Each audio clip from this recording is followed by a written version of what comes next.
ਪਤਾ ਲੱਗਾ ਹੈ ਕਿ ਇਹ ਵਿਦਿਆਰਥੀ ਸ਼ਿਕਾਗੋ ਦੇ ਵਿੱਚ ਲਾਪਤਾ ਹੋਇਆ ਤੇ 2 ਮਈ ਤੋਂ ਇਹ ਲਾਪਤਾ ਹੈ।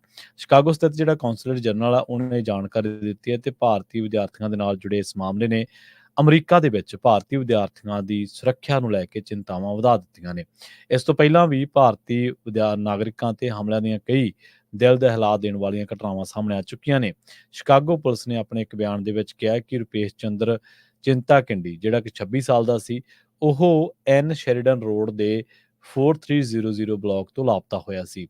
ਸ਼ਿਕਾਗੋ ਦੇ ਵਿੱਚ ਭਾਰਤੀ ਜਿਹੜਾ ਕੌਂਸਲਰ ਜਨਰਲ ਆ ਉਹਨੇ ਕਿਹਾ ਕਿ ਉਹ ਪੁਲਿਸ ਤੇ ਭਾਰਤੀ ਭਾਈਚਾਰੇ ਦੇ ਸੰਪਰਕ ਦੇ ਵਿੱਚ। ਆਪਾਂ ਲੰਘੇ ਦਿਨੀ ਵੀ ਇੱਕ ਖਬਰ ਸਾਂਝੀ ਕੀਤੀ ਸੀ ਇਸੇ ਤਰ੍ਹਾਂ ਜਿਹੜੇ ਵਿਦਿਆਰਥੀ ਦੇ ਮਾਮਲੇ ਦੇ ਵਿੱਚ ਐਕਸਟੋਰਸ਼ਨ ਮੰਗੀ ਗਈ ਸੀ, ਉਹਨਾਂ ਦੇ ਘਰਦਿਆਂ ਤੋਂ ਸ਼ਾਇਦ $1200 ਮੰਗਿਆ ਗਿਆ ਸੀਗਾ।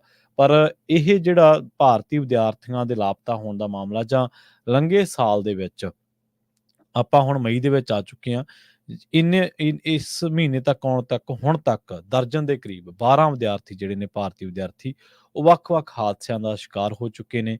ਕਿਸੇ ਵਿਦਿਆਰਥੀ ਉੱਤੇ ਉਹ ਕਿਸੇ ਸਟੋਰ ਉੱਤੇ ਕੰਮ ਕਰ ਰਿਹਾ ਸੀਗਾ, ਉਹ ਤੇ ਕਿਸੇ ਬੇਘਰੇ ਆਦਮੀ ਨੇ ਜਿਹਨੂੰ ਉਹਨੇ ਫੂਡ ਵੀ ਦਿੱਤਾ ਸੀ ਕੁਝ ਦਿਨ ਪਹਿਲਾਂ, ਉਹਦੇ ਤੇ ਹਥੌੜਿਆਂ ਦੇ ਨਾਲ ਹਮਲਾ ਕੀਤਾ। ਆਪਾਂ ਉਹ ਵੀ ਖਬਰ ਸਾਂਝੀ ਕੀਤੀ ਸੀ।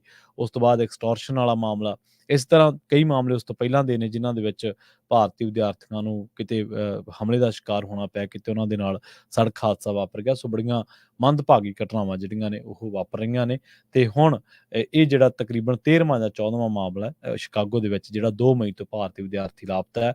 ਰੁਪੇਸ਼ ਚੰਦਰ ਚਿੰਤਾਕਿੰਡੀ ਇਹਦਾ ਨਾਂ ਦੱਸਿਆ ਗਿਆ। ਆਪਾਂ ਅਕਸਰ ਹੀ ਗੱਲਾਂ ਕਰਦੇ ਹੁੰਦੇ ਹਾਂ ਜਦੋਂ ਵੀ ਚਰਚਾ ਕਰੀਦੀ ਹੈ ਸਿਆਸਤ ਦੇ ਬਾਰੇ ਕਿ ਸਿਆਸੀ ਲੋਕ ਜਿਹੜੇ ਨੇ ਉਹ ਨੈਰੇਟਿਵ ਸਿਰਜਦੇ ਨੇ ਤੇ ਨੈਰੇਟਿਵ ਸਿਰਜ ਕੇ ਲੋਕਾਂ ਨੂੰ ਲੜਾਉਂਦੇ ਨੇ। ਹੁਣ ਅੱਜ ਇੱਕ ਖਬਰ ਦੀ ਗੱਲ ਕਰਦੇ ਹਾਂ, ਜਿਵੇਂ ਆਪਾਂ ਰਿਪੋਰਟ ਦੇ ਵਿੱਚ ਜ਼ਿਕਰ ਕੀਤਾ ਹੈ, ਗੁਜਰਾਤ ਦੇ ਵਿੱਚ ਭਾਜਪਾ ਫਸੀ ਹੋਈ ਹੈ ਕਈ ਥਾਵਾਂ ਤੇ, ਪਰ ਇਹ ਗੱਲਾਂ ਬਾਹਰ ਨਹੀਂ ਆਉਂਦੀਆਂ ਕਿਉਂਕਿ ਜਿਹੜੀਆਂ ਵੈਬਸਾਈਟਾਂ ਇਹਨਾਂ ਨੂੰ ਰਿਪੋਰਟ ਕਰਦੀਆਂ ਉਹਨਾਂ ਦੇ ਤਾਂ ਛਾਪੇ ਵੱਜਦੇ ਆ ਤੇ ਟੀਵੀ ਤੁਹਾਨੂੰ ਪਤਾ ਹੀ ਹੈ ਗੋਦੀ ਮੀਡੀਆ ਬਣਿਆ ਹੋਇਆ, ਉਹ ਇਹਨਾਂ ਗੱਲਾਂ ਦੀ ਗੁਜਰਾਤ ਦੀ ਭਰੁੱਚ ਜਾਂ ਆਨੰਦ ਨਗਰ ਸੀਟ ਜਾਂ ਬਨਾਸਕਾਂਠਾ ਉਹਨਾਂ ਦੀਆਂ ਥੋੜ੍ਹੋ ਗੱਲਾਂ ਦੱਸਣਗੇ ਉਹ ਕਿ ਉੱਥੇ ਕੀ ਹੋ ਰਿਹਾ। ਭਾਜਪਾ ਆਗੂ ਇੱਕ ਨਵਨੀਤ ਰਾਣਾ ਬੀਬੀ ਹੈ, ਇਹ ਪੰਜਾਬਣ ਹੈ ਸ਼ਾਇਦ ਬੀਬੀ, ਇਹਨੇ ਇੱਕ AIMI ਦਾ ਜਿਹੜਾ ਪ੍ਰਧਾਨ ਆ ਅਸੂਦੀਨ ਓਵੈਸੀ, ਉਹਨਾਂ ਦਾ ਭਰਾ ਇੱਕ ਅਕਬਰੂਦੀਨ, ਉਹਦੇ ਖਿਲਾਫ ਤਿੱਖੇ ਹਮਲੇ ਕੀਤੇ ਆ ਤੇ ਉਹ ਕਹਿੰਦੇ ਕਿ ਜੇਕਰ ਪੁਲਿਸ ਨੂੰ 15 ਸਕਿੰਟਾਂ ਲਈ ਡਿਊਟੀ ਤੋਂ ਹਟਾ ਦਿੱਤਾ ਜਾਵੇ ਤੇ ਇਹਨਾਂ ਭਰਾਵਾਂ ਨੂੰ ਪਤਾ ਵੀ ਨਹੀਂ ਲੱਗਣਾ ਕਿ ਉਹ ਕਿੱਥੋਂ ਆਏ ਨੇ ਤੇ ਕਿੱਥੇ ਗਏ। ਹੁਣ ਨਾ ਤੋਂ ਸਾਬਤ ਹੁੰਦਾ ਕਿ ਉਹ ਭਰਾ ਜਿਹੜੇ ਨੇ ਉਹ ਮਿਨੋਰਟੀ ਤੋਂ ਨੇ। ਅਸੂਦੀਨ ਓਵੈਸੀ ਜਿਹੜਾ ਕਿ AIMIM ਦਾ ਕਰਤਾ ਧਰਤਾ ਹੈ, ਅਸਲ ਦੇ ਵਿੱਚ ਉਹ ਬੰਦਾ ਵੀ ਬਹੁਤ ਕੁਫਰ ਤੋਲਦਾ, ਬਹੁਤ ਕਹਿਰ ਤੋਲਦਾ ਆਪਣੇ ਸ਼ਬਦਾਂ ਦੇ ਵਿੱਚ, ਖਾਸ ਕਰਕੇ ਬਹੁ ਗਿਣਤੀ ਪ੍ਰਤੀ। ਹੁਣ ਜਿਹੜੀਆਂ ਇਹ ਬਹੁ ਗਿਣਤੀ ਪ੍ਰਤੀ ਸਟੇਟਮੈਂਟਾਂ ਨੇ ਕਿਹਨੂੰ ਲਾਹਾ ਦਿੰਦੀਆਂ ਨੇ? ਇਹ ਨਵਨੀਤ ਰਾਣਾ ਵਰਗੇ, ਯੋਗੀ ਆਦਿੱਤਿਆਨਾਥ ਵਰਗੇ, ਅਮਿਤ ਸ਼ਾਹ ਵਰਗੇ, ਮੋਦੀ ਵਰਗੇ ਲੋਕਾਂ ਨੂੰ, ਸਾਕਸ਼ੀ ਮਾਲਿਕ ਵਰਗੇ ਲੋਕਾਂ ਨੂੰ, ਸਾਧਵੀ ਪ੍ਰਗਿਆ ਵਰਗੇ ਲੋਕਾਂ ਨੂੰ, ਇਹਨਾਂ ਨੂੰ ਰਾਸ ਆਉਂਦੇ ਨੇ। ਇਹ ਬਿਆਨ ਦਿੱਤਾ ਹੁਣ ਅਕਬਰੂਦੀਨ ਓਵੈਸੀ ਨੇ 2013 ਦਾ। ਉਹ ਕਹਿੰਦਾ ਕਿ ਉਹਨੇ ਕਿਹਾ ਸੀ ਜੇਕਰ ਪੁਲਿਸ ਨੂੰ ਹਟਾ ਦਿਓਗੇ ਤਾਂ ਦੇਸ਼ ਦੇ ਵਿੱਚ ਹਿੰਦੂ ਮੁਸਲਿਮ ਜਿਹੜਾ ਅਨੁਪਾਤ ਹੈ ਉਹਨੂੰ ਅਸੀਂ ਬੈਲੈਂਸ ਕਰ ਦਿਆਂਗੇ, ਸਿਰਫ 15 ਮਿੰਟ ਲੱਗਣਗੇ। ਕਿੱਡਾ ਭੜਕਾਊ ਬਿਆਨ ਹੈ, ਕਿੱਡਾ ਘਟੀਆ ਬਿਆਨ ਹੈ। ਮੁਸਲਮਾਨ ਕਹਿੰਦੇ ਨੇ ਸਾਡਾ ਹਿੰਦੂਆਂ ਨਾਲ ਕੋਈ ਰੌਲਾ ਨਹੀਂ, ਵੱਟ ਬੰਨੇ ਦਾ ਕਿਸੇ ਤਰੀਕੇ ਦਾ ਕੋਈ ਰੌਲਾ ਨਹੀਂ, ਸਾਡਾ ਇਕੱਠੇ ਰਹੀ ਜਾਂਦੇ ਯੂਪੀ ਬਿਹਾਰ ਦੇ ਇਲਾਕਿਆਂ ਦੇ ਵਿੱਚ, ਸਾਰੇ ਦੇਸ਼ ਦੇ ਵਿੱਚ।